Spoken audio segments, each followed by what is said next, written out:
Muy buenas noches a todos los presentes. Queremos darle la bienvenida desde la Universidad de Investigación e Innovación de México, UICS. Me presento, soy la licenciada Jimena Molina, coordinadora de la red Alumni Futuro y anfitriona de este importante evento para todos ustedes.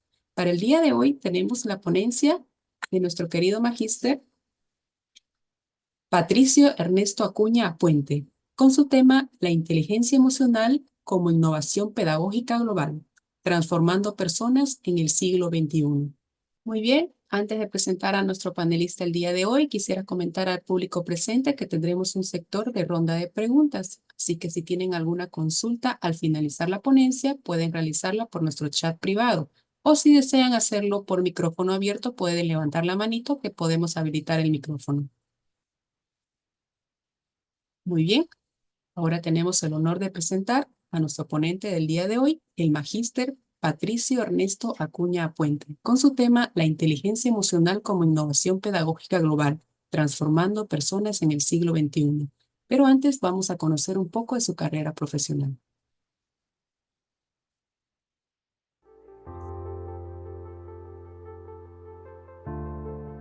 Magíster Patricio Acuña Apuente, licenciado en Filosofía, máster en Gestión Educacional y en Filosofía, con experticia en el área de Humanidades, Ciencias Sociales y Recursos Humanos. Ha sido académico en varias instituciones de educación superior en Chile, enfocándose en formación pedagógica, aprendizaje transformacional, ética, bioética, filosofía, responsabilidad social, pensamiento crítico y educación emocional. Su experticia incluye ciencias sociales, desarrollo transformacional humano y organizacional, e implementación del modelo de inteligencia emocional.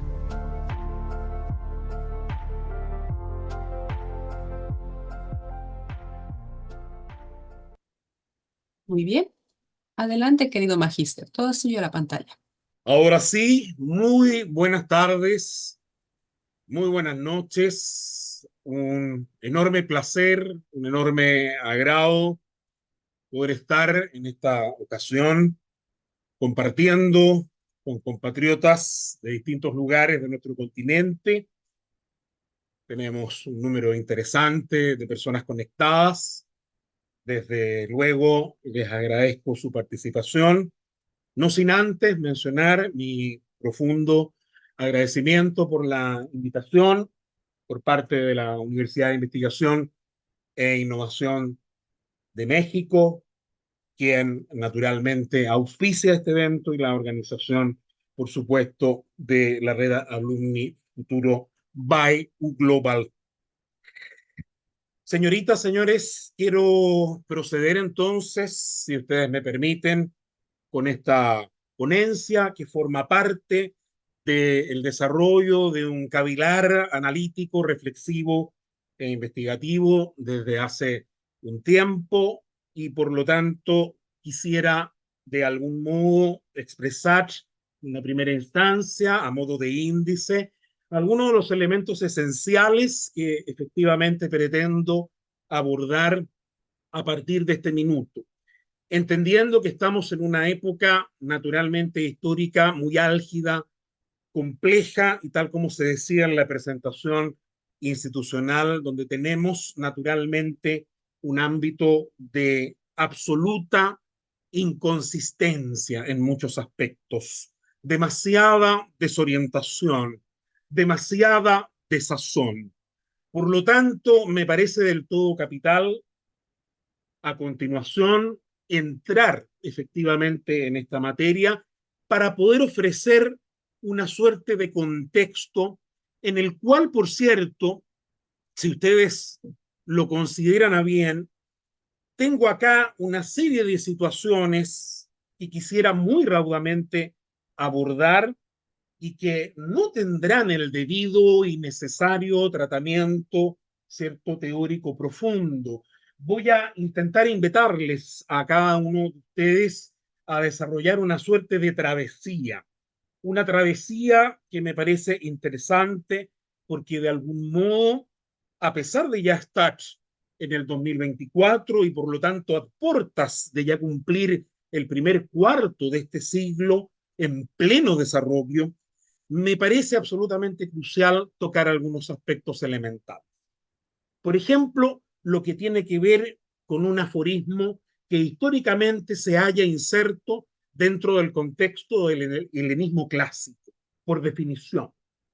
Esto es lo que se encuentra allí en las ruinas de los templos, en el templo particular de Apolo, en Delfos, esa construcción dórica, donde aparece allí una inscripción, muy curiosa inscripción, conócete a ti mismo, como una sentencia que incluso aparentemente se le atribuyó a algunos autores, como por ejemplo el presocrático Tales de Mileto o incluso el mismo Sócrates. Sin embargo, esto hay que tomarlo en consideración porque va a marcar precisamente el hito histórico desde el punto de vista de lo que va a ser finalmente el desarrollo más nodal en relación naturalmente con esta presentación que estoy ofreciendo. Es decir, hay que entender que las preocupaciones que hoy día tenemos tienen un grado de similitud más allá de las diferencias contextuales, sociológicas e históricas, naturalmente. Estamos en un mundo totalmente distinto al mundo antiguo. Sin embargo, las interrogaciones, las preguntas tienen un grado de similitud. Cuando yo hablo de la triada griega clásica, naturalmente me estoy refiriendo, por cierto, a Sócrates, Platón y Aristóteles, que es lo que normalmente se ve en gran parte de Occidente. En nuestros países se abordan con mayor o menor profundidad, dependiendo del nivel en donde esto evidentemente se tematice. Sin embargo, aquí lo interesante es entender de que efectivamente estas preocupaciones a propósito del tema de fondo ya estaban en estos autores. Todas las tradiciones, por ejemplo, que tienen que ver con los diálogos platónicos, en donde muchos de ellos habla Sócrates a través de estos diálogos, resulta del todo interesante, como por ejemplo en el banquete del amor, donde justamente hay una discusión ahí a propósito de esto del conócete a ti mismo. ¿Por qué resulta tan importante el que podamos conocernos a nosotros mismos? Por otro lado, su discípulo principal, Platón, conocido por gran parte de ustedes, sin duda alguna ofrece de alguna manera la piedra angular de lo que va a ser conocido como técnicamente el dualismo. Nos ofrece un mundo dividido, un mundo sensible donde operan y ocurren las cosas, donde están los objetos concretos, materiales, pero por otro lado hay un mundo inteligible. Y luego su discípulo principal, obviamente Aristóteles, ambos no obstante con un nivel de injerencia tremenda e importante desde el punto de vista histórico. ¿Qué duda cabe? Estamos hablando de una injerencia de al menos 1200 años. Situémonos, por favor, en este periodo, ¿no? Estamos hablando, si estamos en el 2024, hace un poco más o menos 2500 años aproximadamente. Y puede parecer en términos históricos como mucho tiempo. En términos astronómicos probablemente no sea mucho. Sin embargo, siempre depende del cristal con el cual nosotros examinemos y miremos el fenómeno. Dicho esto, y sin entrar naturalmente, y por favor ofrezco las excusas, porque imagínense el tratamiento que esto implicaría, esto se estudia por años, simplemente quiero ir avanzando en esta travesía que les he propuesto. Estas preguntas, estas consideraciones, por lo tanto, que tienen que ver con el tema de fondo, comienzan a repercutir históricamente, por supuesto desde una concepción más occidental, si ustedes quieren. Hay ciertas diferenciaciones que naturalmente ocurren y acontecen en el mundo oriental, pero de alguna u otra forma, nosotros que estamos de algún modo conformados o configurados a partir de dicho paradigma, ¿qué es lo que acontece? Que también se da un desarrollo posterior a esta situación que tiene que ver con esta injerencia, medioevo por una parte, que suele decirse que es un periodo oscurantista, sin embargo, hubo un grado de pensamiento muy importante, pero hay naturalmente ciertas perspectivas críticas en torno, muy válidas naturalmente. Yo no voy a hacer historiografía naturalmente en este punto. Solo quiero mencionarles que cuando nosotros hablamos de esta suerte de época o periodo renacentista, bueno, van surgiendo las bases de algunos iluminadores que de alguna manera van planteando nuevamente estas temáticas. Y voy al punto tercero muy raudamente, donde emerge, donde aparece una figura muy crucial, absolutamente crucial, muy criticada sin duda alguna también, ¿no? Me refiero a René Descartes y con su acerto, el famoso y ya manido y conocido cogito ergo sum. Pienso, luego existo. Es el punto de partida del pensamiento racionalista. Pero no es solo el punto de partida de aquello, sino que de algo mucho más interesante para efectos de lo que voy a ir abordando de manera más específica, a saber, lo que dice relación con la escisión entre lo que es básicamente el cuerpo y la mente, entre el soma y la mente. Descartes hablaba esencialmente de la res cogitans, es decir, ese sujeto que piensa, esa cosa pensante, si fuésemos literal con la traducción o la transliteración, pero en el fondo tiene que ver con eso, está aludiendo a la mente. Si está aludiendo a la mente, está aludiendo al yo. Este es un concepto vital. Estamos ya metidos derechamente, tal como lo planteo acá en las slides, en el siglo XVII, esencialmente, mediados del siglo XVII aproximadamente. Y por otro lado habla de la res extensa, es decir, aludiendo al soma y el cuerpo. Esto, por lo tanto, va a marcar un hilo conductor muy, pero muy fundamental, que va a recoger gran parte de la tradición de la Ilustración, conocida en otros lugares como el Iluminismo, el siglo de las luces. Ustedes escojan libremente el concepto que más les parezca, pero estamos hablando potentemente de lo que acontece ya a fines del siglo XVII, todo el siglo XVIII en gran parte de Europa, Inglaterra, Alemania, Francia esencialmente, y por supuesto hasta los albores también del siglo XIX. Y acá van surgiendo naturalmente algunas corrientes importantes, digamos, al respecto, que son fundamentales también entenderlas y comprenderlas de un modo cabal. ¿Por qué? Porque aquí empieza de algún modo también a confrontarse esta visión un tanto dualista. Aparecen figuras que tienen que ver, ¿cierto?, con el empirismo esencialmente, John Locke, por ejemplo, entre otros. Pero hay un personaje bien interesante también en este punto, muy poco reconocido a veces, incluso en las mismas escuelas de filosofía, a saber, Franz Brentano.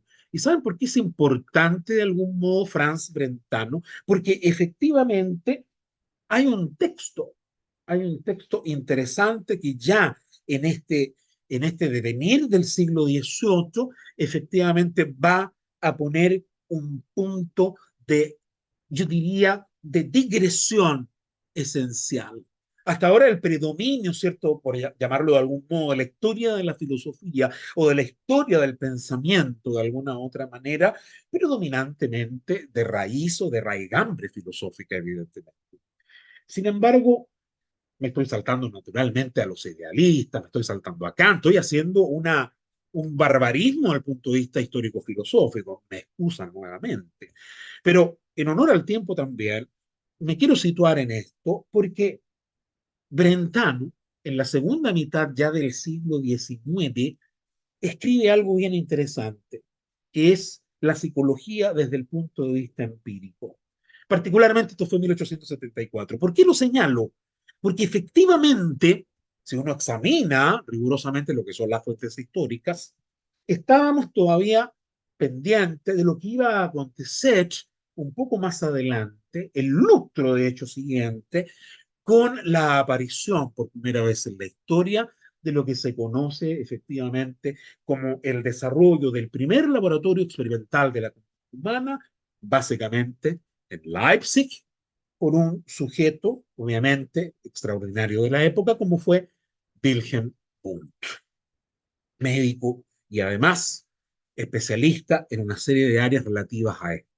¿Por qué este es un punto también crucial para poder comprender de dónde arranca todo esto?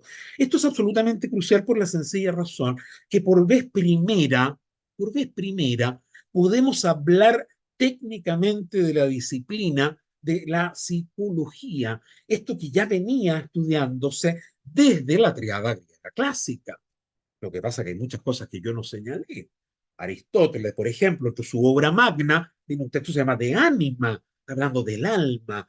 Y bueno, y eso que permaneció a lo largo de los años, bueno, ya en realidad no era el alma, sino que era la mente, ¿no? Ahí está el influjo cartesiano, evidentemente.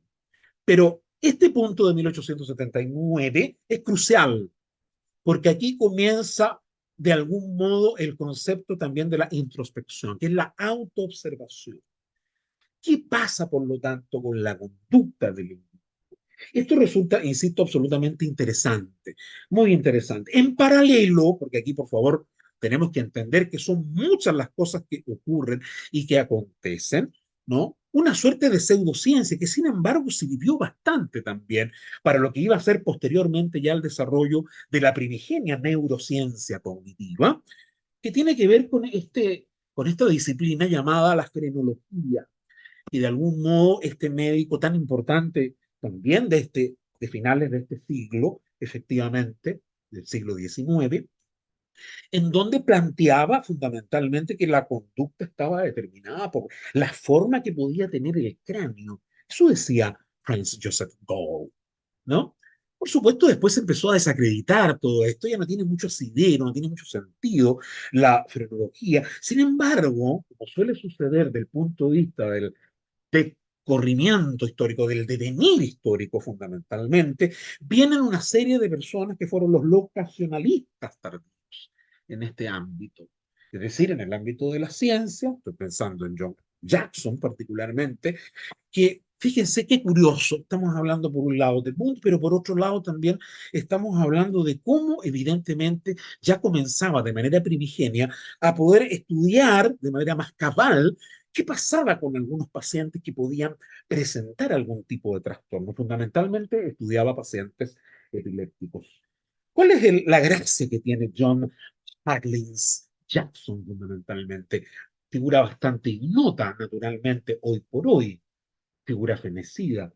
Fue el primero que diseñó el mapa topográfico. Este diseño del mapa topográfico del cerebro va a permitir ulteriormente, por cierto, ya en el desarrollo pleno del siglo XX pasado, en donde efectivamente comienza a comprenderse más cómo funcionan efectivamente los lóbulos del cerebro, ¿no? Cómo funcionan los lóbulos del cerebro.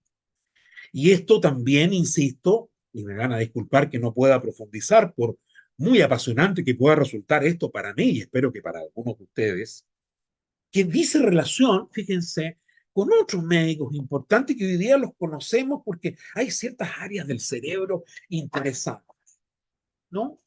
Paul Broca, francés. Por eso hablamos del área de Broca, ¿no? Que tiene la particularidad porque este médico francés notable, también a fines del siglo XIX, por eso que a veces hablamos de ciertas sincronías históricas y transdisciplinares, como las que estoy relatándoles, tenía que ver efectivamente, o tiene que ver con individuos que naturalmente entienden lo que se está hablando, entienden el lenguaje, pero no tienen la posibilidad de hablar. Ahí no voy a entrar en ciertas regiones topológicas donde efectivamente las áreas que se ven afectadas, y esa área, en honor a Paul Broca, se llama el área de Broca hasta el día de hoy. Pero también resulta que está el área de Wernicke, por Karl Wernicke, no francés, sino alemán, y que desarrolló estudios muy interesantes para la época, por favor, entendamos, desarrollo científico-tecnológico bastante primitivo si lo vemos desde la óptica actual. Siempre se va a ver desfavorecido cualquier análisis que hagamos preteritamente, ¿no? Muy notable lo que hace. ¿Qué es lo que hace fundamentalmente? Hace estudios y profundiza, y es el primero que se hace cargo de las afasias. De hecho, distingue dos tipos de afasias, no voy a entrar en aquello. Y asimismo, de aquí viene una cuestión muy importante que yo quiero brevemente señalar y que tiene que ver con lo siguiente, para ya ir en el fondo cerrando un poco, si me permiten, este influjo del siglo XIX final. Aparece un personaje importante que hoy es más reconocido, pero que fue el primer hispanoamericano. De hecho, el español Santiago Ramón y Cajal, un neurólogo soberbio para la época, fue uno de los primeros en el siglo, fines del siglo XIX, poquito antes que terminara dicho siglo, en comenzar a estudiar de manera más profusa el sistema nervioso central del sujeto humano. Ramón y Cajal. Todas las investigaciones posteriores, como por ejemplo cómo se comportan las neuronas, lo que tendió a llamarse la doctrina de la neurona, junto con otros investigadores naturalmente. Nunca nadie es profeta en su tierra, como ustedes saben. Nadie creía en Santiago Ramón y Cajal en su momento, y él se tuvo que abrir paso, efectivamente. Y hoy día, naturalmente, ustedes van por Europa y en cualquier lugar donde se pretenda estudiar estas temáticas hoy día, bajo la lupa del siglo XXI, va a aparecer Ramón y Cajal. Y finalmente implicó que se le fuese conferido el Premio Nobel de Medicina por allá por 1906. Importante, ¿no? Voy avanzando, me quedé pegado un poco en esto, pero es la necesidad de poder puntualizar algunos aspectos medulares. De la psicología experimental que ustedes están viendo ahí, vi varios aspectos laterales, un poco sobre lo que sería la suerte de génesis, una suerte de génesis del ámbito neurológico propiamente tal, más del ámbito de la medicina. Pero ¿por qué va de la mano? Porque efectivamente cuando ya entramos al siglo XX y como correlato de la psicología experimental, comienzan a darse una serie de movimientos ya en este siglo XX, nos vamos acercando un poco más, y fundamentalmente una de las primacías interesantes e importantes, que incluso hasta el día de hoy, a propósito de la pedagogía, que vamos a entrar inmediatamente en aquello, denme unos minutos por favor, tiene que ver fundamentalmente con el conductismo clásico, también conocido como condicionalismo clásico, dependiendo de los autores. Por ejemplo, si hablamos de Van Pavlov, más conocido como el condicionamiento clásico, pero el conductismo clásico por antonomasia, que fundamentalmente, ¿cierto?, tenía el acento puesto en el tema del aprendizaje asociativo. Muy interesante todo esto, sin duda alguna. En paralelo, vuelvo a insistir, porque aquí hay una cierta sincronía histórica, en la vieja Unión Soviética aparecía un personaje que no fue muy conocido hasta muchas décadas después, y hoy día es un referente. Muchos de los que están acá probablemente lo han escuchado y lo han leído. Lev Vygotsky, quien ya en la década del 20, del 30, había generado desarrollos, aportes fundamentales justamente en el ámbito pedagógico, fundamentalmente con su teoría y su aproximación teórica de la zona del desarrollo proximal, ¿no? O el desarrollo proximal fundamentalmente. Sin embargo, por otro lado, y ahora hago justamente el link que deseaba realizar, ¿qué es lo que pasa?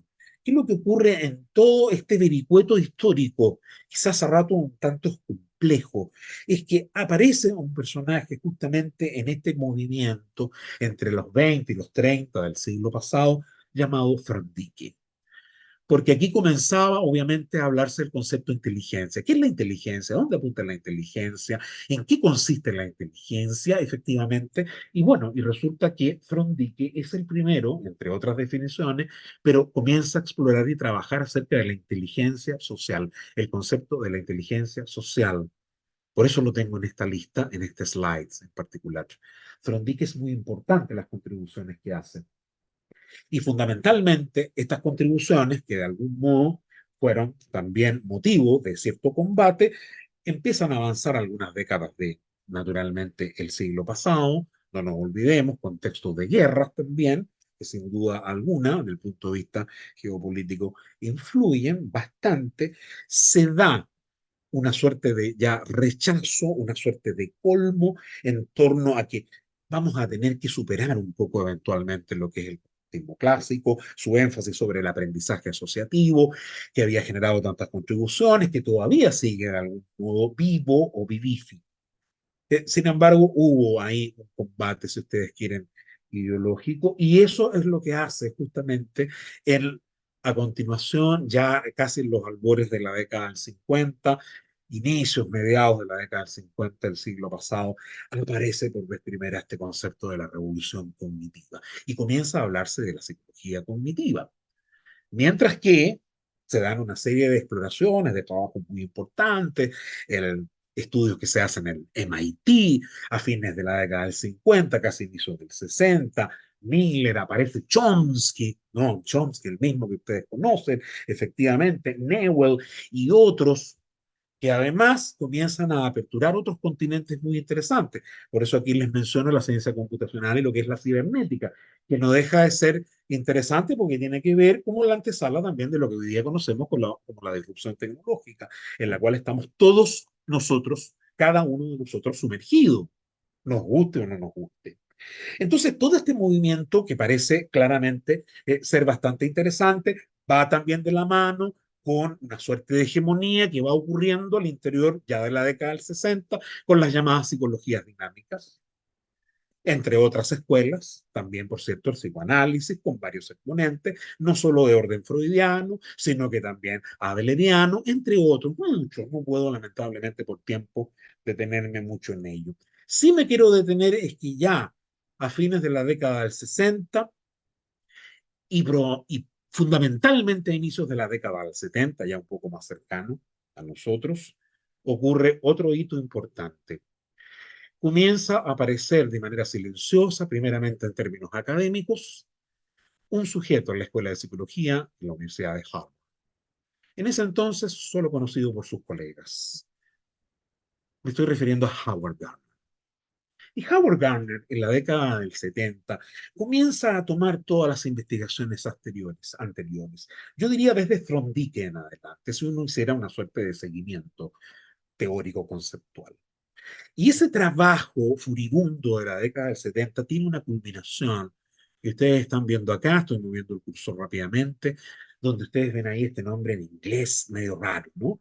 Primes of Mind, dos puntos, The Theory of Multiple Intelligence, es decir, estructuras de la mente, la teoría de las inteligencias múltiples. Aquí se produce un salto, hoy día tendríamos que decir un salto cuántico, ¿no? Un salto fundamental. 1983. Estamos cumpliendo ya 41 años de este texto extraordinario. ¿Y qué es lo que dice aquí Gardner en particular? Yo creo que ya más o menos estamos orientándonos hacia dónde voy a apuntar, ¿no?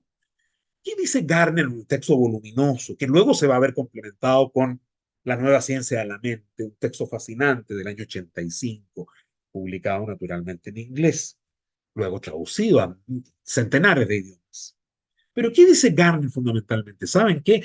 El ser humano no solo es inteligente, no solo un sujeto lógico, racional, que tiene capacidad de abstracción y que, si me permiten, voy a usurpar un concepto de Humberto Maturana Romesín, y que no solo está dotado de, comillas, el lenguajear, ¿cierto? No solo puede lenguajear el sujeto, no solo puede, por lo tanto, intelegir, no solo es un sujeto intelectual, racional, sino que Gardner dice, no, hay otras series de inteligencia. También tiene una serie de potencialidades. El ser humano a nivel físico se puede mover, la inteligencia kinésica, nos habla de la espacial, nos habla de varias inteligencias, pero hay dos en las cuales yo me debo centrar hoy día, de acuerdo al tenor de esta conferencia que tengo el honor, ¿cierto?, de poder compartir con cada uno de ustedes.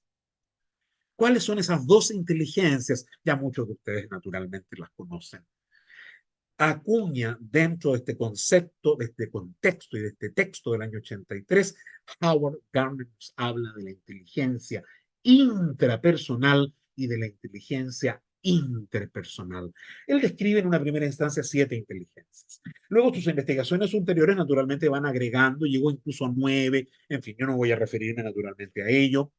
¿Cómo así? ¿Se han dado cuenta todos ustedes, cada uno de ustedes, todos y todas ustedes, que yo no me metí dentro de lo que es el desarrollo de la teoría de la inteligencia, porque eso nos llevaría hacia otro continente, para mí interesantísimo, pero no puedo hacerlo? Debo, por lo tanto, continuar en esta línea. ¿Y qué sigue en esa línea? Obviamente, esto es del año 83, se recoge esta investigación, genera una repercusión académica importante. Acá en esta parte del Cono Sur, Sudamérica, en Latinoamérica, bien poco se sabe sobre esto, pero resulta que hay unos académicos también, era que no de la Escuela de Psicología, en este caso de la New Hampshire University, Salovey y Mayer, Peter Salovey y John. ¿Cuál es la gracia, si me permiten esta expresión coloquial? ¿Cuál es el mérito de suyo de estos dos psicólogos que en 1990, fruto de una serie de investigaciones, tomando naturalmente como eje, como hilo conductor temático y conceptual, Gardner, naturalmente, acuñan el concepto de inteligencia emocional. 1990, estamos a 34 años de este acuñamiento. Ya nos entramos en materia, ¿se fijan?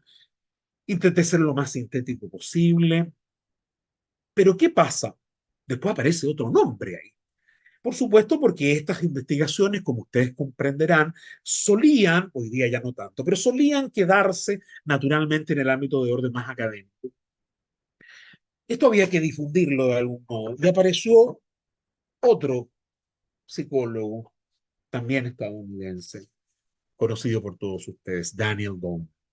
Y Daniel Goleman efectivamente con el libro homónimo en 1995, lo que hace es estiralizar esta disciplina, la estelariza, ¿no? Le pone luces y se comienza a hablar de esto, ¿no? ¿Cuál es el problema que hubo sí en su momento? Hasta ya bien entrado el siglo XXI, diría yo. Yo diría 10 años duró este periplo en donde las luces, ¿no? En donde toda esta parafernalia de algún modo quizás no le hizo del todo bien a esta interesante disciplina. Por eso me permití hacer un poco esta suerte de recorrido histórico para que se entienda que aquí hay un basamento sólido. Esto no es simplemente producto del establishment mediático. Qué interesante, tuvo muchas ventas el libro homónimo Inteligencia Emocional y una serie de reediciones y reimpresiones. Bueno, luego el mismo Gardner efectivamente comienza a revisar ese mismo texto y el modelo que propone. Quiero advertir en todo caso que hay una serie de otros modelos que aquí yo no voy a señalar. Está el mismo modelo efectivamente privativo de Salovey y Mayer, está Goleman, hay una serie de modelos mixtos, está el de Barón, está el de Petrides, el de Furman, etcétera, etcétera. No puedo entrar naturalmente a ello. Sí, una pequeña alusión y avanzo a la siguiente slide. En todo caso, son pocas slides. Lo que pasa es que hay más riqueza de contenido que de slides en sí. Hago la debida advertencia.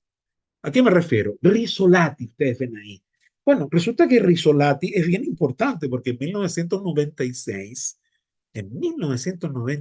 curiosamente a 365 días de esta publicación, comillas, en ese entonces mediática, este neurólogo italiano resulta que a través de investigaciones y de pruebas con primates mayores y menores, resulta que descubre que estos animales, que ustedes saben tienen una identidad genética a nivel de ácido desoxirribonucleico, naturalmente, muy análoga y similar con nosotros, con nuestra especie humana.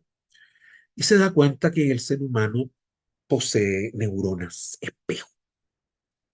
Las neuronas espejo, y ahora voy a pasar a lo siguiente, si ustedes me permiten, ¿qué es lo interesante de las neuronas espejo? Que está relacionado con esto.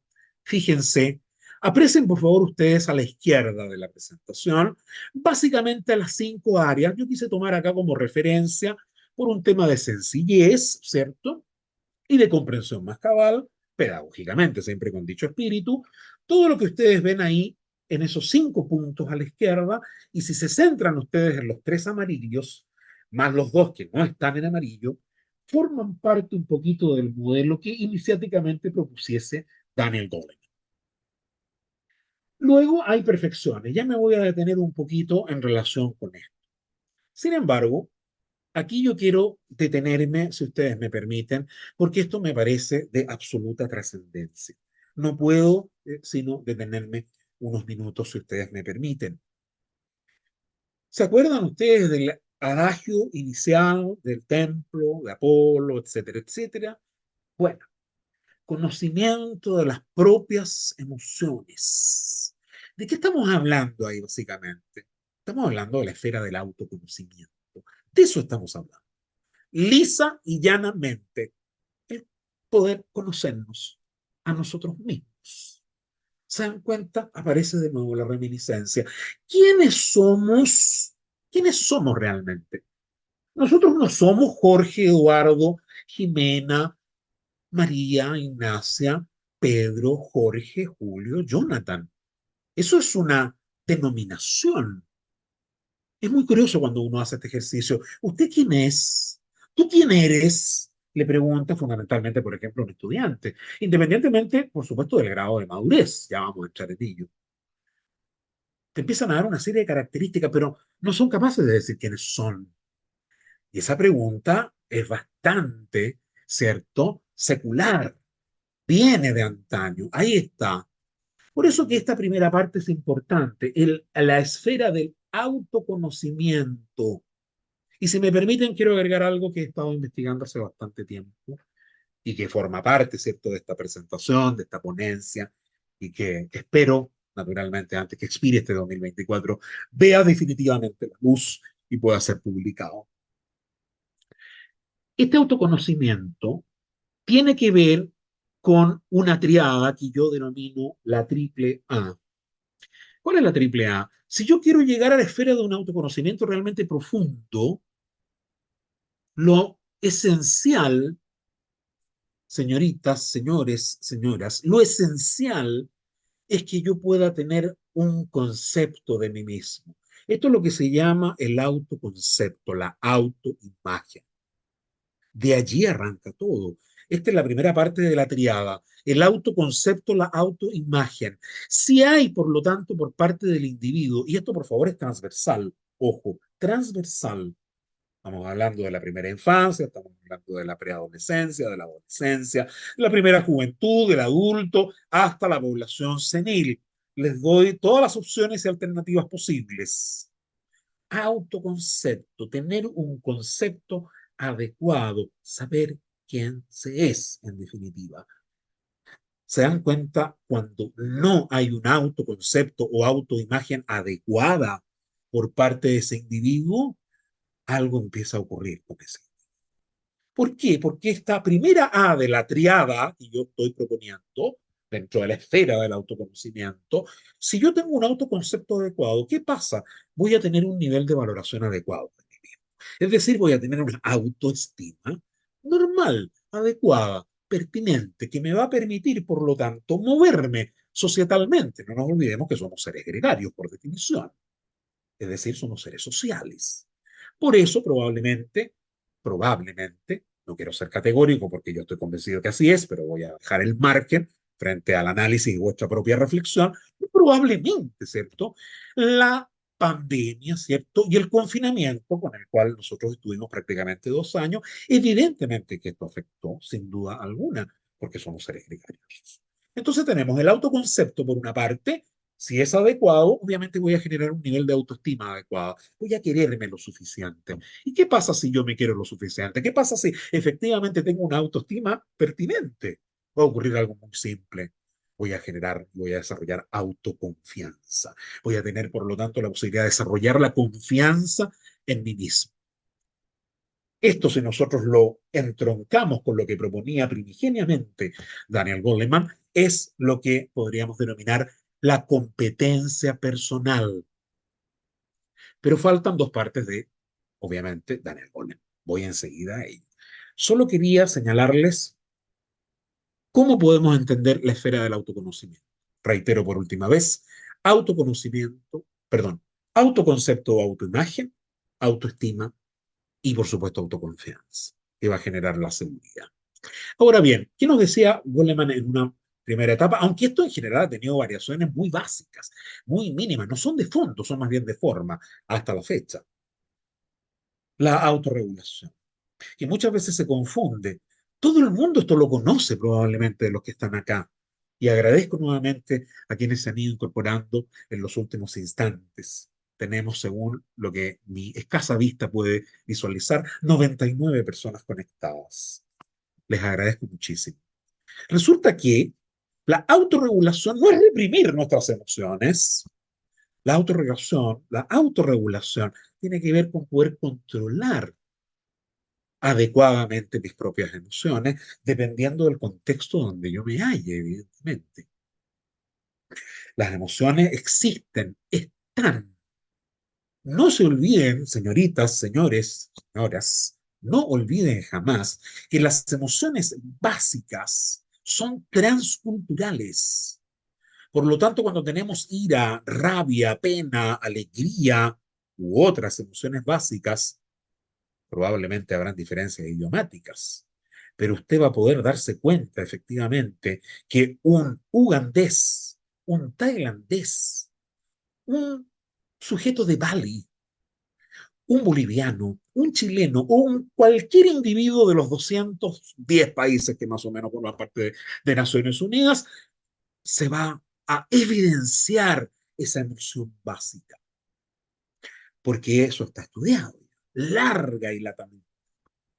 Entonces, sí, si yo siento rabia en un momento dado, ¿cómo logro controlarme? Bueno, si yo me conozco bien, evidentemente, si cumplo el primer precepto, fantástico, obvio, se me va a hacer mucho más fácil.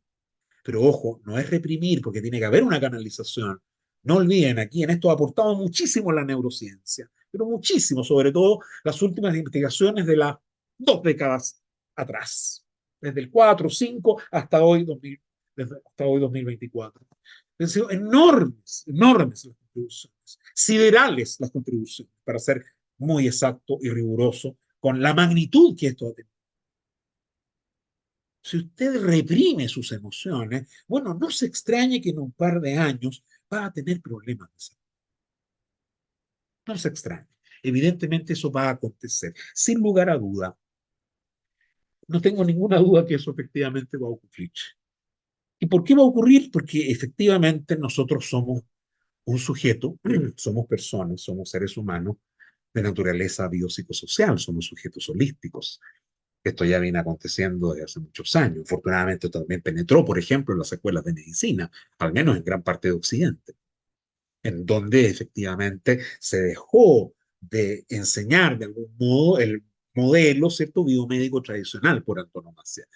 No, ahora que uno tiene la suerte, en mi caso personal, por ejemplo, también tener estudiantes de medicina, no, desde su más tierna infancia en el pregrado, ya saben efectivamente que somos individuos biopsicosociales.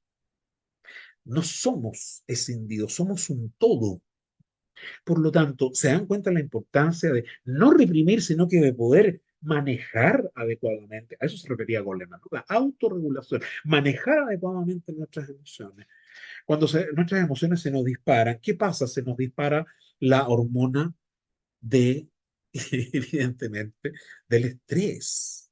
Alguien me dirá, pero nosotros no podemos estar, evidentemente, sin estrés. Sí, pero sí es obvio eso.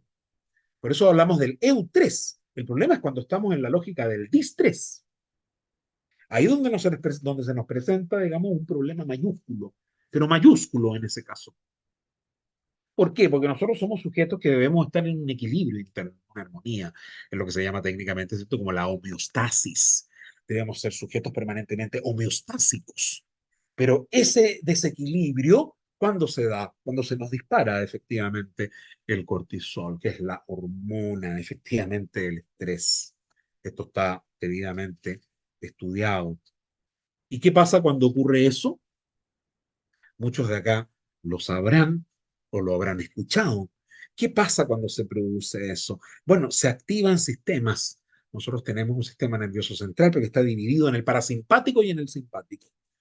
Y resulta que cuando se dispara y hay un pico de cortisol más elevado de lo que se requiere, bueno, lamentablemente, ¿cierto? Se activa el sistema que no nos mantiene relajados, que es el sistema simpático. Nos va a aumentar la presión arterial. Si yo estoy irritado porque tuve una discusión, efectivamente, y no me autorregulo, aunque yo diga, no, yo tengo una salud perfecta, bueno, igualmente va a operar, señores, señoras, igualmente. Pues no podemos controlar eso. Imposible. No tenemos la facultad de hacerlo. ¿Y qué va a ocurrir, por lo tanto? Se va a generar un aumento en la presión arterial, va a haber un aumento en la frecuencia cardíaca, va a aumentar nuestra frecuencia respiratoria, porque estoy irritado en un momento dado, o estoy en una situación extrema donde no la puedo manejar de manera adecuada. Incluso si esa persona, sea cualquiera de ustedes o yo, u otro que no está acá en este minuto, está sometido a una presión intensa y lo van a observar ocularmente, va a haber una dilatación de pupilas, y no por consumo de drogas, sino porque se alteró el pico de estrés y porque se activó de manera inusitada el sistema simpático. Hasta se ha comprobado que los vasos sanguíneos se estrechan. Imagínense, hasta los vasos sanguíneos se estrechan. Y además se reducen los jugos gástricos. Es decir, ¿qué tiene que ver todo esto? Es fundamentalmente capital lo que estoy señalando. ¿Por qué? No porque lo diga yo. Esto lo dice la neurociencia. Yo en este momento soy un mero portador pedagógico, si ustedes quieren. Al producirse esta reducción de jugos gástricos, lo que ocurre es que se altera la flora intestinal, ergo se altera la macrobiota. Por lo tanto, como dice la neurociencia hoy día, si se altera la macrobiota, se altera, por supuesto, lo que se conoce tradicional y vulgarmente como nuestro segundo cerebro. Esos son los impactos. Entonces, ¿qué debe predominar? La autorregulación. Entonces, ahí, ¿qué es lo que está vigente a nivel neurológico? No el sistema ya simpático, sino que el parasimpático, el que nos relaja, efectivamente, ¿no? Donde se produce un correcto funcionamiento, ¿cierto?, de nuestra flora intestinal. Aumentan, obviamente, los jugos gástricos, donde se dilatan los vasos sanguíneos, en fin, una serie de otras cosas. Estoy tratando de demostrarles, señoras y señores, simplemente lo importante que es autorregularse. Ahora bien, siguiendo básicamente, muy raudamente, ¿qué pasa? La automotivación. La automotivación es fundamental. También Goleman hablaba de la motivación de logro. Trazarme objetivos, metas y cumplirlos. Sin embargo, la automotivación requiere de autodisciplina, evidentemente. Esa es la competencia personal. La empatía. ¿Se acuerdan que les hablaba recién del aporte, ¿cierto?, del italiano?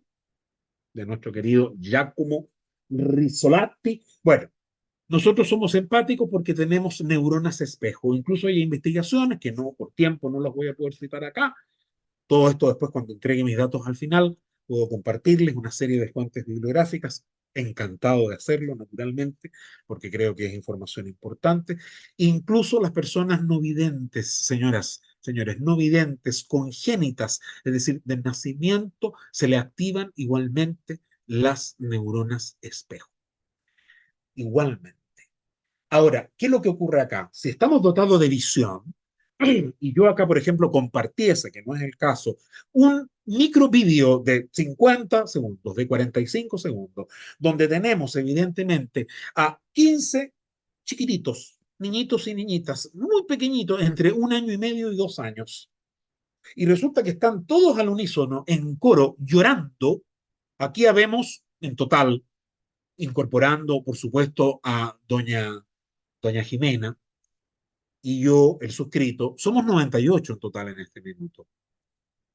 Les puedo asegurar que sobre el 65-70% de los que estamos acá nos vamos a sentir conmovidos durante 45 segundos y vamos a tener una reacción. Y eso pasa porque tenemos neuronas espejo. Lo que sí les puedo garantizar que ninguno de nosotros 98 frente a ese mismo video va a comenzar a reírse a carcajadas. Y a contrario sensu, si nosotros vemos estos mismos niños, esto que ocurre ahora en las redes sociales, en los reels, donde los familiares, ¿cierto?, publican esa risa contagiosa de ese guaguita, de ese niñito, de esa niñita que no tiene ni 2 años y que se ríe a carcajadas, yo creo que nos vamos entendiendo. Bueno, la mayoría de nosotros resulta que se va a reír. Sin embargo, como todos ustedes ya sabrán, la empatía es básicamente la capacidad de ponerse en el lugar del otro, punto. De eso se trata todo esto. Pero además, esto tiene que ir acompañado con el desarrollo de las habilidades sociales, que esto de por sí es un aspecto a tratar en profundidad, cuestión que acá naturalmente no puedo hacer. Estamos hablando de muchos elementos de las habilidades sociales y que tiene que ver cómo yo me las puedo efectivamente, cómo puedo enfrentar, en definitiva, el entorno, la realidad material circundante a través de la cual yo me muevo. Eso es lo esencial acá. Y eso es lo que Goleman hablaba de la competencia social, de la competencia social. Eso es esencial, señoritas, señores. Y a continuación al lado ustedes ven ciertas variaciones. No voy a entrar evidentemente en esto porque lo voy a ir tratando en la medida que vayamos avanzando justamente en este siguiente acápite que tiene que ver con la relevancia de la inteligencia emocional en la innovación pedagógica. Si ya han llegado, espero así sea, una meridiana comprensión, ¿cierto?, una debida comprensión respecto a algunos aspectos efectivamente en relación a situaciones de orden conceptual y teórico. Y obviamente el entendimiento de las emociones tiene un rol muy importante si queremos innovar pedagógicamente en función del desarrollo vertiginoso, ¿cierto?, incesante, complejo, inestable, variable, por no usar el superlativo, variabilísimo, que dice relación con poder entender de algún modo, ¿cierto? ¿Cómo generamos las condiciones? Ojo que aquí estoy hablando no solo de primaria en nuestros países, estoy hablando en secundaria, estoy hablando de la educación universitaria. Somos un todo, solo que pasamos por etapas biológicas, fisiológicas y psicológicas que naturalmente van acorde a nuestro proceso de maduración. Sin embargo, esto es absolutamente aplicable a todo. Va a afectar en la relación con el rendimiento académico, pero evidente, evidente. ¿Qué es lo que tenemos hoy día en nuestras aulas? ¿Qué tenemos hoy día en gran parte, cierto, de Hispanoamérica? ¿Qué tenemos? Y yo diría que esto es un fenómeno global, para que seamos muy honestos y seamos muy certeros. Hay una falta de concentración enorme en los estudiantes, de distinto nivel, de distinta condición. Esto es transversal, no tiene que ver con la cuestión sociocultural. ¿Dónde está el foco? ¿Dónde está la capacidad de concentrarse? Entonces, si nosotros utilizamos esta herramienta eficaz, que es una disciplina básicamente, aunque yo agregaría, es una competencia absoluta, por eso que, si me permiten un pequeño paréntesis, yo difiero esencialmente con los que señalan a nivel mundial, lo digo derechamente, cuando se habla que dentro de las soft skills, las famosas habilidades blandas, resulta que meten entre medio la inteligencia emocional y resulta que las soft skills son las más difíciles de desarrollar, las más complejas de desarrollar. Creo yo que muchos de ustedes esto lo tienen muy claro.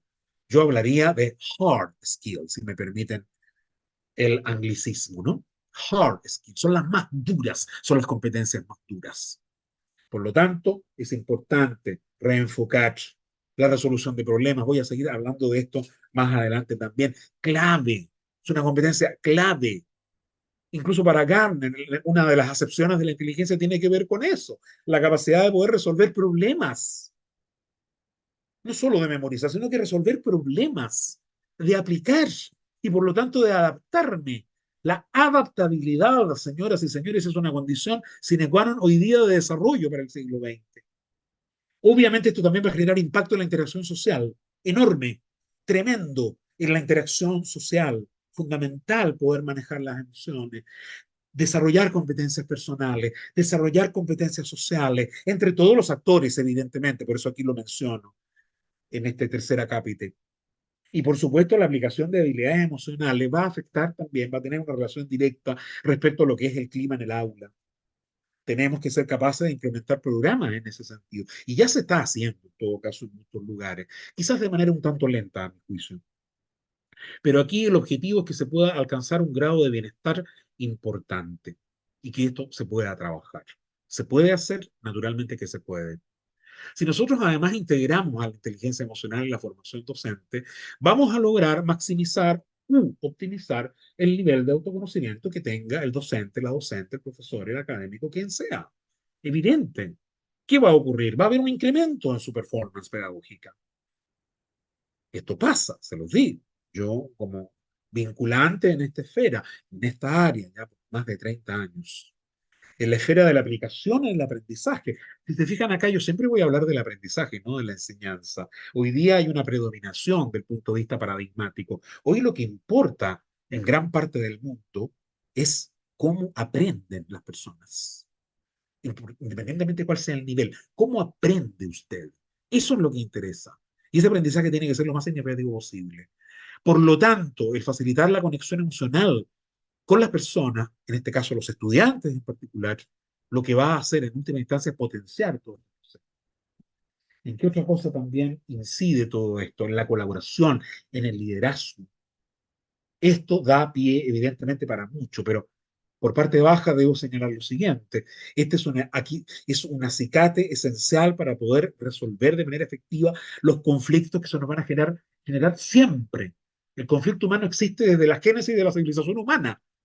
Entonces, el problema no es evitar el conflicto, el problema es cómo enfrentamos el conflicto, independientemente de cuál sea el nivel, cuál sea la tesitura o el grado del mismo.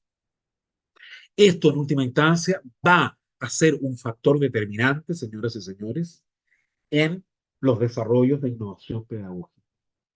Por lo tanto, si queremos impulsar un poco de algún modo la innovación, que es un tema tan acuciante hoy en este siglo, ya lo era el 20, pero hoy sobremanera, a través de la inteligencia emocional, hay que darle la importancia que corresponde a esto de la autoconciencia emocional. Muchas veces, no sé si ustedes en particular, pero con sus cercanos, con sus colegas, con los profesionistas con los cuales se movilizan, se tienen contacto habitualmente, a veces esa persona no logra gestionar adecuadamente, ¿no? Y por lo tanto actúa de modo desequilibrado. En cambio, si lográramos efectivamente centrar el asunto en una adecuada gestión de las emociones, vamos a poder fomentar, obviamente, un entorno adecuado de aprendizaje, obviamente. Las ganas de innovar, evidentemente, van a crecer. Cuando ocurre lo contrario, eso no pasa. Se torna un ambiente más bien pedestre, donde el estudiante, por supuesto, se aburre, ¿no? El fomento de la empatía, evidentemente, es esencial. Ya hemos hablado un poco del concepto, ¿no? Y en este entorno, pero también en los entornos profesionales, que voy a tocar un poco más adelante, es fundamental, es esencial, absolutamente. Es un vector que permite, por ejemplo, estimular la creatividad, el pensamiento creativo. Todos ustedes sabrán que la base, efectivamente, de la innovación es el desarrollo de la creatividad, del pensamiento creativo, o del pensamiento lateral, como llaman otros autores, o el pensamiento divergente. Entonces, esto está absolutamente todo dentro de una suerte de lógica muy coherente. ¿Cómo no va a ser importante desarrollar las habilidades de liderazgo emocional en un siglo como el nuestro, tan complejo? Educar, formar hoy día no tiene pero ningún parangón en relación a lo que ocurría efectivamente en el siglo XX, pero ningún parangón, ninguno. No hay un parangón. No hay posibilidad, por lo tanto, de comparar aquí. Es, por lo tanto, importante colocar el énfasis y el acento en esta situación, porque esto va a ser, sin duda alguna, un elemento coadyuvante, por una parte, en el desarrollo de la colaboración. La colaboración hoy día es esencial. Ojo, no solo a nivel pedagógico, no solo a nivel formativo, a nivel del desarrollo de las organizaciones. Recuerden ustedes que las organizaciones también aprenden y nosotros formamos parte de organizaciones. ¿Se dan cuenta que este es un todo holístico? Pues bien, la colaboración, pero la adaptación, la capacidad de adaptarnos, esta es una cuestión casi primitiva que tiene el ser humano. Nos cuesta, nos resistimos a rato, pero tenemos que necesariamente adaptarnos. La resistencia no conduce absolutamente nada. Lo que sí es muy importante es que podamos construir entornos educativos innovadores a través de esta competencia, a través de, por ejemplo, el cultivo de la autorregulación emocional. Es muy importante, creo ya haber entregado cierta data al respecto, naturalmente. Es muy, pero muy importante. Fomentar la inteligencia emocional colectiva también es un elemento, es un valor agregado, sin duda alguna, fomentar la inteligencia emocional colectiva, particularmente en los grupos humanos donde cada uno de nosotros, independientemente de cuáles sean nuestros desempeños, nos movemos de manera habitual y permanente. Entonces, ¿cómo no va a ser relevante fomentar la inteligencia emocional colectiva? ¿Cómo asimismo poder promover la adaptabilidad de carácter emocional? Estamos sujetos hoy más que nunca a esto que llamamos ya desde hace mucho tiempo como la disrupción tecnológica, que es creciente. Todo nos ha cambiado. Esto ha sido una suerte de revolución científico-tecnológica 4 o 5.0, si ustedes me permiten, que a ratos nos puede incluso hasta superar, jamás gobernar, pero sí superar, porque es un entorno del todo cambiante, es una metamorfosis permanente. Por lo tanto, tenemos que estar, ipso facto, adecuándonos de acuerdo a estas transformaciones, en función de estas mutaciones. Fundamental. Si no, nos quedamos, obviamente, relegados. Es por ello que potenciando ciertamente la creatividad y la resolución de problemas a través de la inteligencia emocional, vamos a encontrar la posibilidad de desarrollar un camino y un sendero absolutamente mucho más propicio, como por ejemplo lo que les mencionaba recién, a saber, el poder efectivamente estimular cada vez más, de manera creciente, el pensamiento divergente o lateral desde esta competencia. Para todos los actores, sin lugar a dudas, cuando se da este ambiente propicio, tenemos la tendencia a ser obviamente más creativos. Y ya lo dije, lo reafirmo, si hay un desarrollo de pensamiento creativo, necesariamente vamos a innovar. Y la innovación, ojo, no es solo tecnológica, como lo vengo diciendo hace años. La innovación se da en cualquier esfera humana. Lo que pasa es que muchas veces no nos detenemos a reflexionar y analizar adecuadamente. Creo que ya he sido hasta majadero, y me disculpan, con hablar de la relevancia, si ponemos el foco en nuestras emociones para resolver problemas, para empatizar, para colocarnos en el lugar del otro, para analizar las distintas variables, por qué en un momento dado, efectivamente, si lo vemos en el ámbito de la innovación pedagógica, tenemos que ser capaces de poder desarrollar y relacionarnos con nuestro entorno. Lo que yo suelo llamar la recuperación de la estructura dialógica. Hemos perdido la capacidad de dialogar. Y creo que esto ya varios de ustedes lo sabrán. Si ustedes examinan el concepto diálogo, que como pasa con muchas palabras castellanas, viene del griego. ¿Qué es el prefijo dia? A través, logo, logos, ser, a través del ser. Eso es lo que tenemos que recuperar. La comunicación efectiva, en donde naturalmente yo me conecto con ese otro. En este siglo XXI resulta que estamos desconectados. Desconectados. ¿Saben por qué? Porque no escuchamos activamente. Oímos, sí, dime, no, sí, estoy totalmente de acuerdo. Y tú le cambias la idea o el hilo argumental de lo que estás hablando con esa persona en todas las esferas y esa persona se perdió porque te está oyendo, no te está escuchando.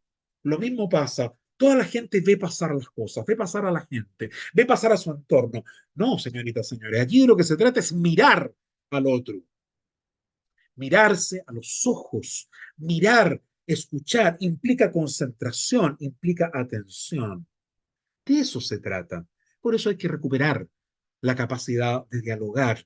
Es importante. Y en el ámbito pedagógico, aún más, indudablemente. En el ámbito profesional, ciertamente, ciertamente. No me cabe la más mínima duda que es esencial. Tenemos que recuperar esa capacidad dialógica y por lo tanto tenemos que ser capaces también de integrar la inteligencia emocional en la toma de decisiones. Hoy día, señoritas, señores, como todos ustedes lo saben, muchos de ustedes son tomadores de decisiones. Soy tomador de decisión, disculpen la autorreferencia, pero también estamos formando a individuos que el día de mañana en nuestros países van a ser tomadores de decisiones y tienen que ser capaces, por lo tanto, de hacerlo. Y para eso deben ser competentes, deben ser sujetos emocionalmente inteligentes. Pero ahí tenemos evidentemente un problema y un trabajo largo, naturalmente, a desarrollar. ¿Qué podemos ver en el ámbito de las estrategias? ¿Qué podemos ver? Muy raudamente. Tenemos que hacer promoción de todo esto, evidentemente, propiciar climas. Promoción, por favor, no estoy hablando de publicidad, ni de merchandising, ni de marketing. No, la promoción tiene que ver en los lugares donde nosotros nos movemos. A eso me refiero con la promoción. El desarrollo de habilidades de regulación emocional es fundamental. Hay una serie de papers que aquí yo no puedo compartir por razones de tiempo, que demuestran efectivamente que todo esto incrementa el aprendizaje de los estudiantes, independientemente cuál sea su nivel, primario, secundario o terciario, educación superior, nuestras universidades o en el ámbito técnico, profesional, como pasa aquí en algunos lugares del Cono Sur, donde son carreras más cortas, ¿no? 5 semestres, 2 años y medio. Da lo mismo la extensión temporal. Aquí lo que importa es que puedan ser personas conscientes cuando tienen la necesidad de tomar decisiones. Siempre estamos tomando decisiones. El problema es que hay que tomar buenas decisiones. Hay que analizar bien la situación. ¿Y qué pasa con la resiliencia y con el manejo del estrés? Que aquí tendríamos para un tiempo, pero muy largo, como ustedes comprenderán.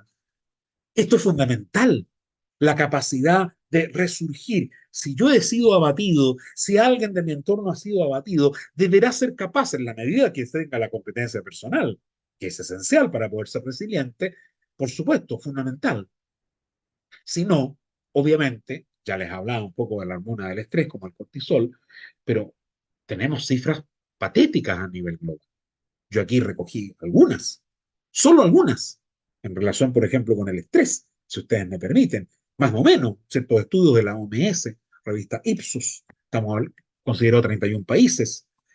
Esto hace poquito, discúlpeme, yo no suelo leer, ¿no? Entre el 31 y 40% de la población aproximadamente siente o declara que está estresada a nivel global, a nivel global, no que en uno o dos países en particular, a nivel global.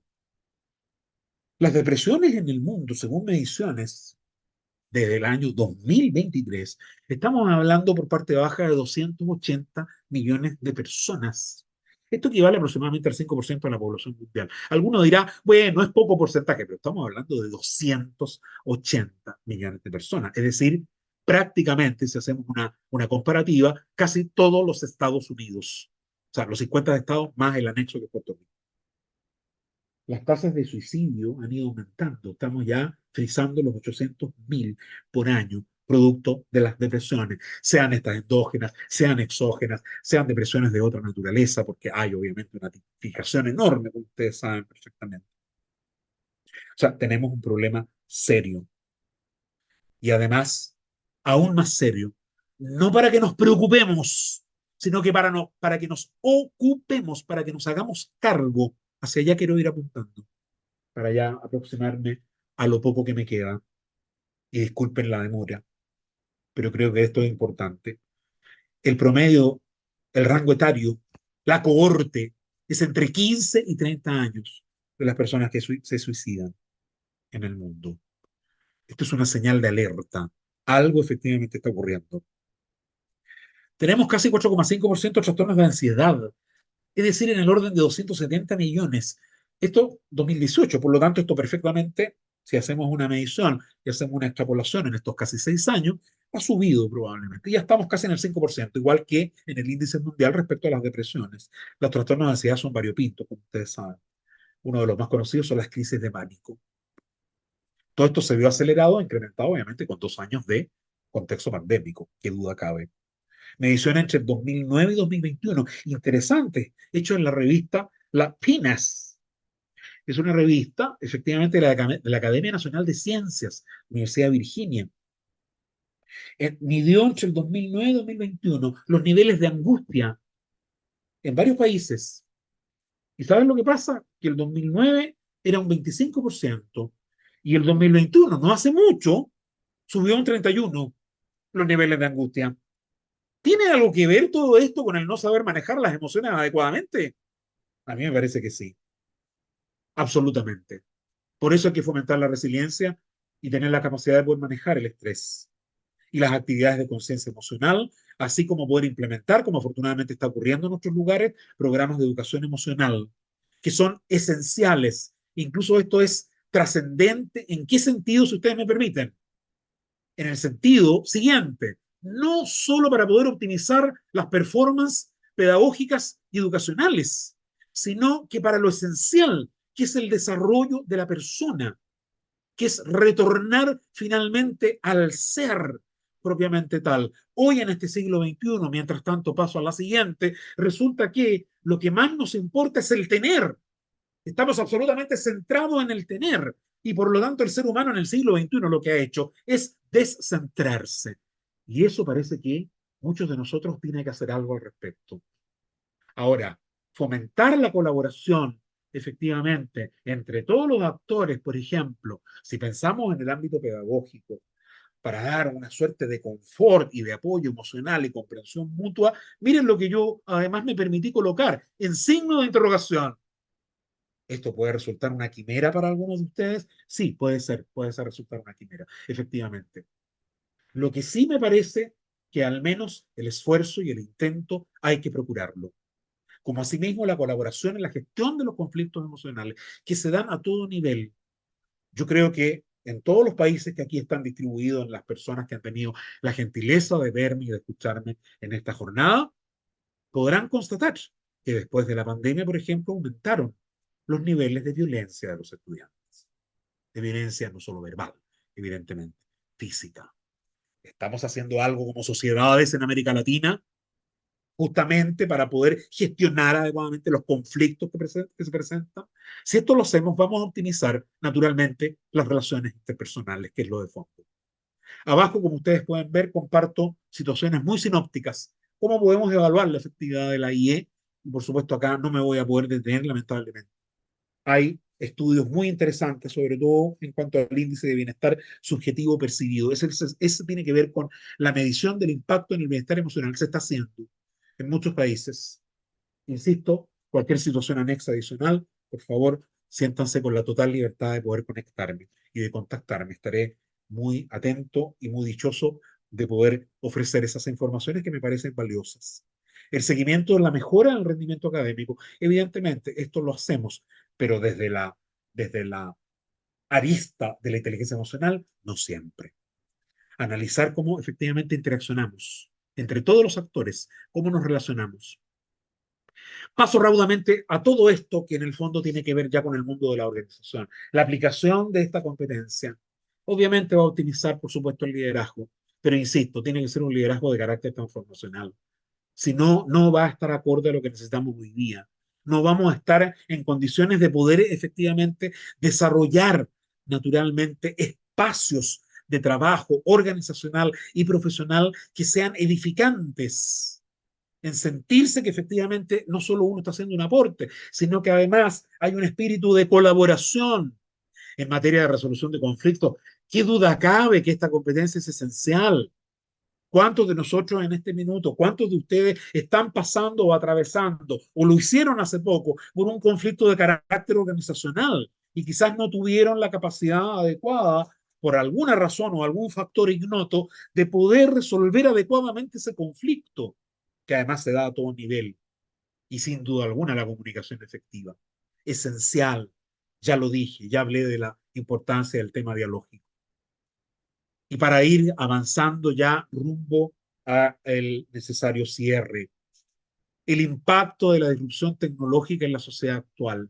Aquí hay tres elementos que yo quise considerar muy brevemente. Cómo están cambiando, se están transformando los trabajos y por lo tanto hay que ir adaptando nuevas habilidades.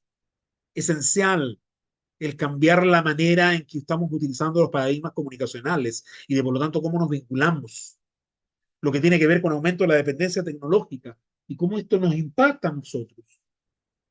Esto es considerablemente importante. Lo mismo en torno a los desafíos de la inteligencia emocional. ¿Cómo logramos equilibrar la tecnología con la manera en que nos conectamos? ¿Estamos realmente conectados o estamos más bien interconectados? Dejo la pregunta y la reflexión abierta. Tenemos que ser capaces de gestionar adecuadamente la diversidad y la inclusión también en el siglo XXI. Tenemos que ser, en definitiva, capaces de transformarnos en un sujeto consistente emocionalmente. En relación a cómo abordamos la complejidad social, sin duda alguna, un tema de mayor aliento, pero básicamente tenemos que adoptarnos a esta incesante evolución tecnológica. No tenemos margen, no tenemos opción. Y por ende, como no tenemos opción, tenemos que ser capaces de afrontar la incertidumbre y del cambio constante y permanente que no va a parar. Esto hace que todas nuestras vinculaciones sean del todo y de suyo complejas. Por eso que hay que fomentar la resiliencia y la empatía. Tenemos que ser capaces de ponernos en el lugar del otro cuando en un momento dado está sucediendo una situación y a veces nos sentimos un poco alejados. Y esto como anexo naturalmente impacta en la sociedad y en nuestras relaciones. Por eso que debiéramos acentuar la construcción de relaciones significativas, promover colaboración, cohesión social. Esto es clave para enfrentar estos momentos aciagos y tan complejos. Ya hablé bastante del tema de la gestión del estrés, la ansiedad social. Esta es una piedra angular. Y por último, discúlpenme, y con esto ya voy cerrando porque el tiempo es oro. ¿Qué desafíos yo más o menos sintetizo? Aquí hay que entender que esto no es baladí, no es sencillo, no es fácil. Sin embargo, hay que asumir ese riesgo. Hay mucha resistencia al cambio. A veces hay ausencia de información adecuada. Por eso que vuelvo a reiterar lo importante de estos espacios fundamentales. No se ha generado todavía una conciencia suficiente respecto a lo importante que es desarrollar esta competencia. Las oportunidades, asimismo, van desde la incorporación, por ejemplo, del teletrabajo. Yo lo estoy haciendo en lo personal. Muchos de ustedes lo hacen aún o lo hicieron en la pandemia. El coeficiente emocional, y aquí no voy a poder lamentablemente profundizar en aquello, ha demostrado ser absolutamente crucial y decisivo. Las investigaciones que se han hecho son notables al respecto. Es un índice de éxito, no el coeficiente intelectual, el coeficiente emocional para poder alcanzar ciertas metas. Y por lo tanto, para poder derivar, ¿cierto? O alcanzar estándares de un liderazgo que esté acorde a este siglo. Y ya hablé que ese liderazgo es el liderazgo transformacional, que duda cabe. En penúltimo término, señoras y señores, incorporar la inteligencia emocional desde la primera infancia. ¿Qué es lo que va a permitir? ¿En qué va a redundar todo esto? En poder adecuadamente desarrollar las habilidades críticas necesarias para el mundo desafiante de hoy. Estamos llenos de vicisitudes. Y por último, esta competencia se ha transformado en algo invaluable para poder enfrentar de manera adecuada y eficaz este siglo XX. Es indispensable para poder llegar a niveles efectivos y reales de crecimiento personal y profesional. En síntesis, tenemos que ser capaces, señoras y señores, de fomentar un entorno emocionalmente inteligente para poder, de algún modo, enderezar el rumbo y acercarnos cada vez más a poder llegar a sentirnos de alguna u otra manera exitosos en todos nuestros planos como seres vivientes y como sujetos que existimos. Solamente para cerrar, quiero culminar con lo siguiente, si ustedes me permiten. Solo para el ser humano existen dos momentos o dos días esenciales en nuestra existencia finita. A saber, el primero de ellos es cuando nacemos. El segundo día trascendente para todos nosotros como seres humanos es cuando tenemos absoluta claridad para qué venimos a este mundo. Es decir, cuál es nuestro propósito.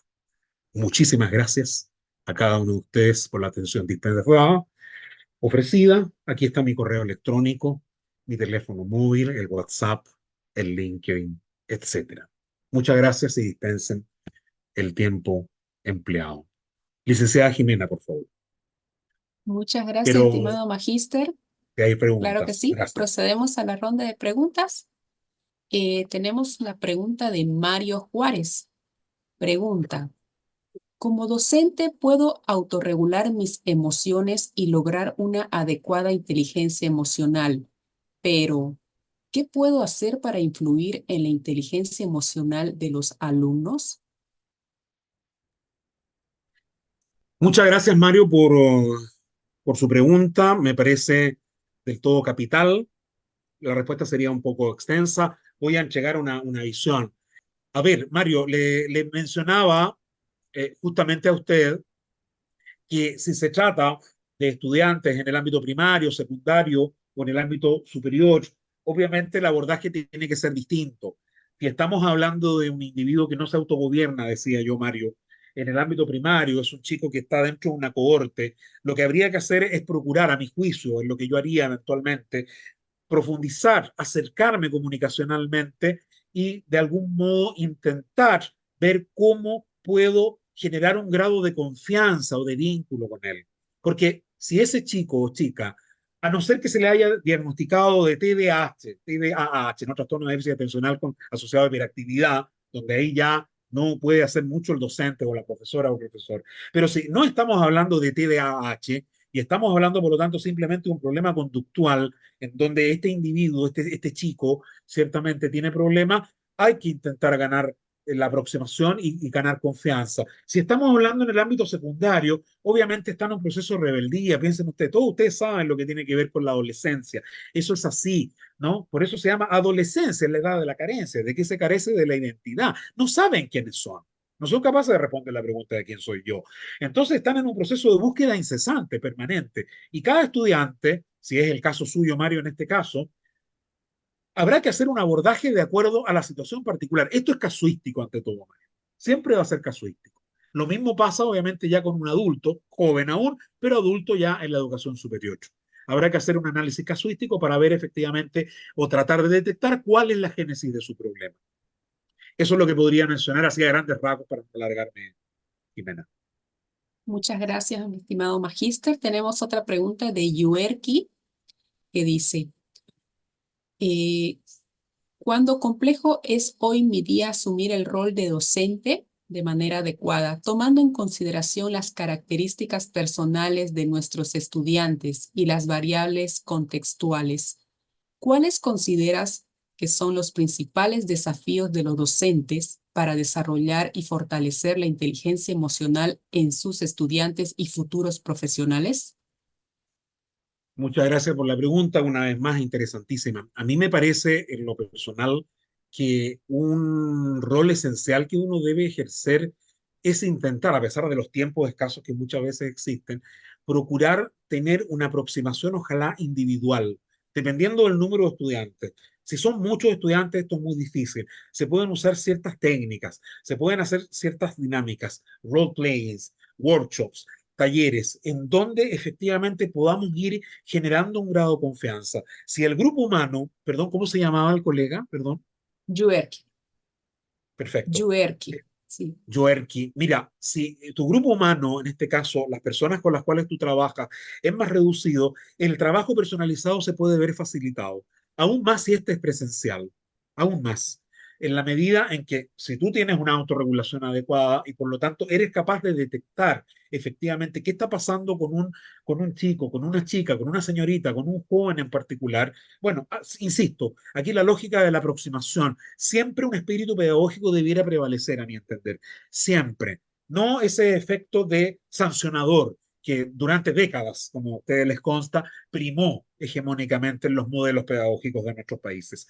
No, aquí se trata de ver cómo podemos efectivamente generar un diálogo. Por supuesto, queremos también formarlos adecuadamente, queremos generar un nivel de desarrollo adecuado desde el punto de vista académico, escolar, sin duda alguna, pero eso no se va a dar si ese individuo, si esa persona efectivamente no está bien consigo mismo, porque puede tener problemas efectivamente en su núcleo familiar, o él está pasando por un problema en particular. Lo ideal sería, sé que esto es difícil, pero por favor, a los que me están haciendo preguntas, si gustan, me pueden contactar y podríamos continuar este diálogo enriquecedor para poder ofrecer más elementos más profundos y de cómo hacer un abordaje incluso más específico, porque hay maneras efectivamente de hacerlo. Muchas gracias, Jimena, estimado magíster. Aquí tenemos a César que levantó la manito. Vamos a habilitar su micrófono para por escuchar supuesto. su consulta. Estimado César, está habilitado para poder hablar.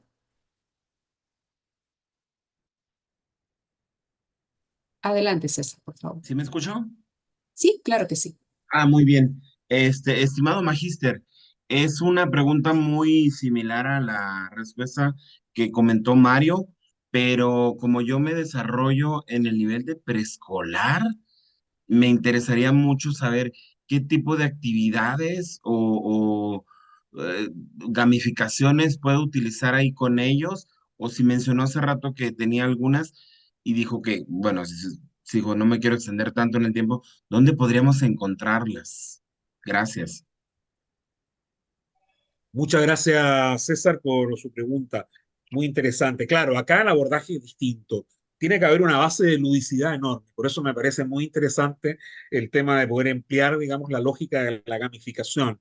Dependiendo de, evidentemente, qué es lo que se pretenda obtener, ¿cierto? Y conseguir como objetivo, ¿cierto? Como aprendizaje esperado en el ámbito pedagógico. Como estamos hablando de chiquillos, muy chiquititos todavía, que están en una etapa inicial, el tema de la ludicidad no se puede perder durante el desarrollo. Si me permite, César, usted, ¿no? Desde el inicio, el desarrollo y el cierre, dentro de la planificación, es fundamental que esté presente en cada uno de los momentos, en todo el espacio del aula, sea esta incluso presencial, como me imagino es en vuestro caso, o eventualmente en un espacio virtual. Nunca puede perderse la ludicidad en este contexto preescolar. Jamás, jamás. Eso es fundamentalmente indispensable, porque evidentemente están en una etapa en donde están muy receptivos, obviamente, en donde van a tender mucho más a generar o a construir aprendizaje en la medida en que se sientan motivados, en la medida en que se sientan entusiasmados. Y no me cabe duda, César, que eso usted lo hace eventualmente, ¿no? O lo hace habitualmente, ¿no? Me gustaría, César, si le parece, en honor al tiempo, yo podría compartirle, si usted gusta, me puede contactar vía WhatsApp, vía correo, para poder particularmente, ¿cierto?, referirme un poquito más en detalle a los abordajes o ciertas metodologías que eventualmente podrían optimizar vuestro trabajo, si es que le parece, César. Muy agradecido, Magíster. Claro que sí. Me pongo en contacto con usted al término de la conferencia. Le envío WhatsApp porque de verdad que sí es. Me he Muy bien. topado en algunas ocasiones he tenido alumnos con barreras de aprendizaje y como lo menciona usted del TDAH y de verdad que hay un sinfín y cada vez nos topamos con alumnos con más de este tipo de barreras y sí es un poco frustrante el tratar de querer ayudarlos y no poder y bueno, por otro lado dices o me enfoco completamente en el resto del grupo o le doy la prioridad a ellos, pero es un tanto laborioso. Así es. Sí, así es. El tratamiento, ¿cierto? Y el abordaje es muy delicado al respecto, porque de repente podemos encontrar situaciones particulares, César, en donde estamos hablando ya de algún tipo de trastorno, por ejemplo. Eso hay que ser capaz de detectarlo también. Y se da, lamentablemente, a nivel preescolar. Por lo tanto, el abordaje que uno va a desarrollar es muy distinto si estamos con un chico o una chica que tiene 5 o 6 años a un pleno adolescente que tiene 14, 15, independientemente que pueda haber incluso algún cuadro sintomatológico similar. El abordaje va a tener que ser distinto, quizás se va a requerir de algún especialista. En fin, por eso insisto, César, estaré atento a vuestro contacto para poder continuar de esa manera, si se le parece, por una razón de tiempo y de respeto hacia todos quienes me han tenido una enorme paciencia de escucharme más del tiempo estipulado. Muchas gracias, César. Jimena, por favor. Claro que sí, Magister. Muy encantado y, cómo no, la verdad que sí es muy interesante y ya con esto cierro. Me comunico inmediatamente y pendiente. Muchas Muchas gracias. gracias, César, por tu consulta. Tenemos Gracias. a la consulta de Iris que dice, ¿qué libro me recomendaría para leer sobre inteligencia emocional? A ver, eh, yo creo que hay demasiada literatura en torno efectivamente a esta competencia. Si usted me permite, yo le sugeriría, si es que no ha logrado efectivamente abordar toda la obra de Daniel Goleman, sería interesante quizás como punto de partida, es una sugerencia técnica, ¿ya? Partir y arrancar por ahí. Porque de lo contrario, habría que efectivamente sumergirse en los abordajes y en los textos, los escritos que justamente yo señalaba en mi presentación a propósito de los papers de John Mayer y Peter Salovey, porque ahí arranca todo esto. Esa investigación es la que toma Daniel Goleman. Y luego, por supuesto, profusamente toda su literatura. Lo que pasa es que hay mucho texto al respecto. Ese es el tema. Yo, si usted me permite, también le hago la misma sugerencia que a César, si mal no recuerdo, si le parece por interno, y yo le podría así plantear como una especie de, no sé si un decálogo de, de títulos o de textos como para que más o menos vayan en una cierta progresión y así usted pueda convenientemente aproximarse. No sé si le parece. Muy bien, Magíster. Iris también pregunta, disculpe, estimado Magíster, usted habló acerca del suicidio, ¿no? En mi país hay docentes que actualmente se están suicidando, ¿no? ¿Cuál sería la razón según su experiencia?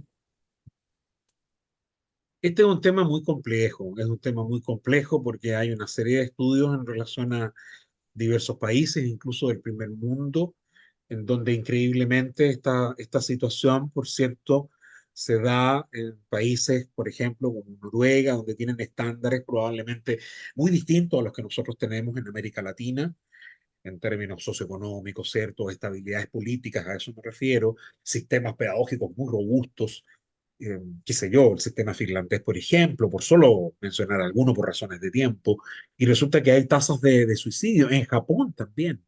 Lo que usted menciona, la persona que consulta, evidentemente a mí no me sorprende porque esto tiene que ver con el estado de la salud mental de los individuos a nivel global. Por eso me permití, digamos, brevemente abordar, ¿cierto?, algunos de estos trastornos y di algunos antecedentes y algunas cifras muy básicas, porque lamentablemente la tendencia ha ido en enorme crecimiento, por desgracia, y eso habría que detenerlo. La situación en particular que la señorita está mencionando Evidentemente para mí es muy difícil poder a la distancia advertir, porque ahí algo puede estar ocurriendo efectivamente de manera ya local, a nivel nacional. Habría que estudiar el asunto con más rigurosidad. Yo no me podría osadamente referir a, de alguna manera, lucubrar las razones por las cuales se estaría generando este tema. Pero podríamos seguir en contacto, si a usted le parece, indudablemente, para poder compartir las experiencias necesarias. Muchas gracias, Jimena. Muchas gracias, Magíster, por su respuesta. Tenemos la pregunta de Mirtia, que dice, buenas noches. Desde el punto de vista teórico, ¿cómo diferenciamos inteligencia de competencia emocional? Pero que ahí perdón, ¿me repite el nombre, Jimena? Mirtia, Mirtia. Mirtia, sí. Mirtia. Mirtia.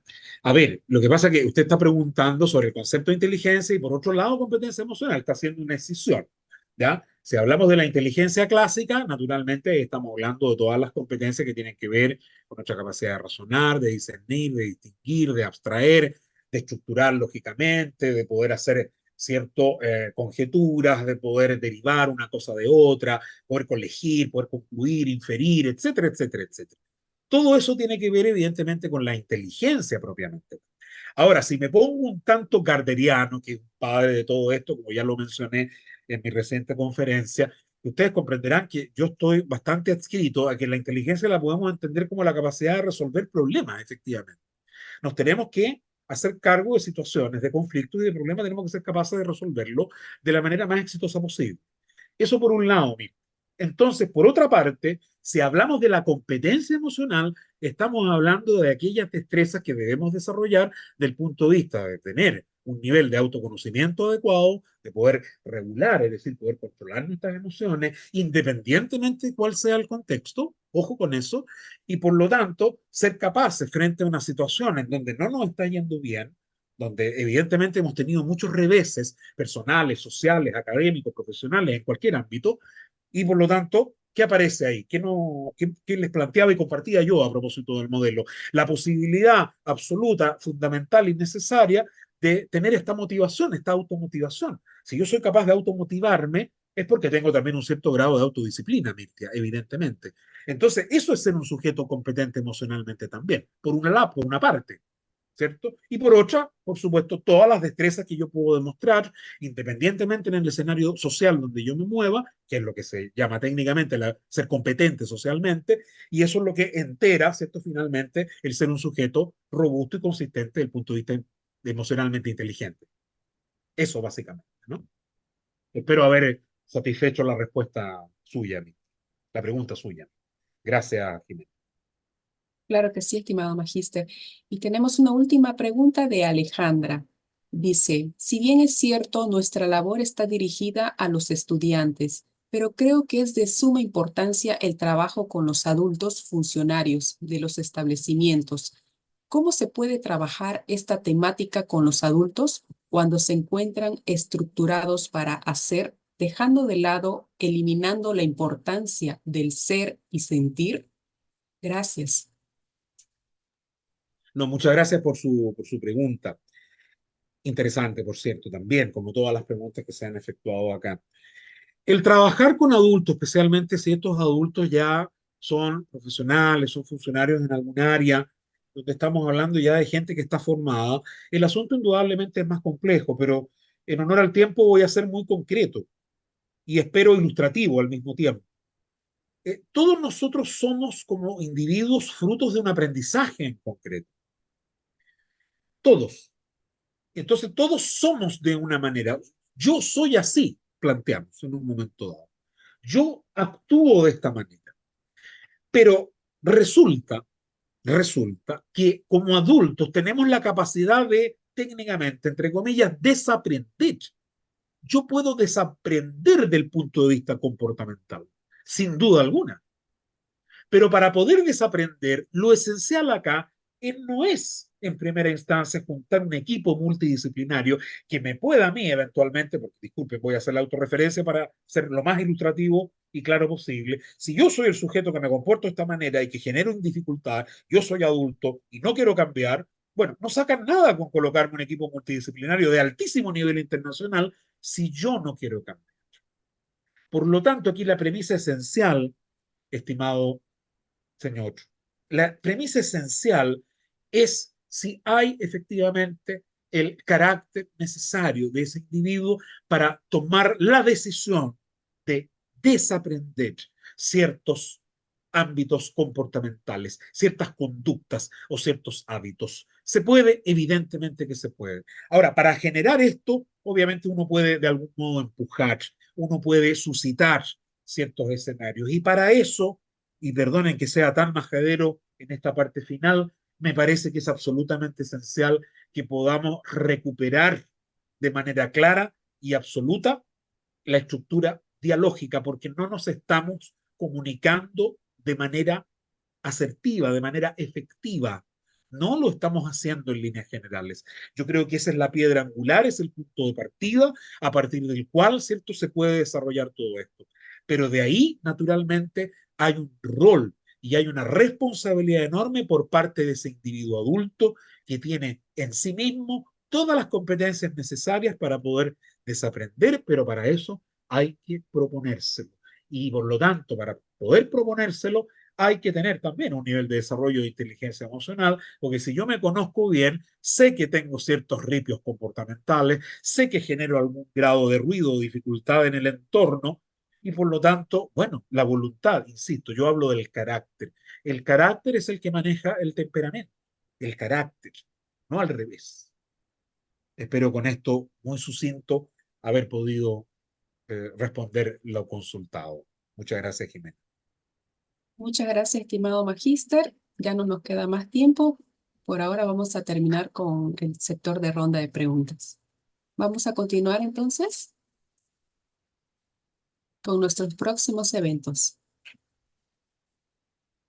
Nuestro próximo evento es del magíster Rodrigo Hernán Rivas Paz, con su tema Educar para la Paz en Países en Guerra mediante Misiones de Paz de las Naciones Unidas, que se dará el día jueves 15 de agosto a las 18 horas México, 19 horas Ecuador, Colombia. Luego tenemos la ponencia de la doctora Jennifer Alejandra Castellanos, con su tema Bioimpresión 3D, una tecnología emergente en la formación de ingenieros y profesionales de la salud, que se dará el día jueves 22 de julio a las 18 horas México, 19 horas Colombia, Ecuador. Para todos aquellos que deseen su certificado de participación, el costo de participación del certificado es de $10. Para estudiantes WIX, doctorados y premium, el descuento es de 100%. Para estudiantes doctorado plus, maestría y licenciatura, el descuento es de 50%. Miembros y aliados de la red Alumni Futuro es de 50% del descuento. En 24 horas se enviará un correo con un enlace a todos los participantes para llenar sus datos y gestionar su certificado. Una vez llenados sus datos del enlace, dentro de los 5 días hábiles le llegará su certificado digital con la grabación del video de la conferencia.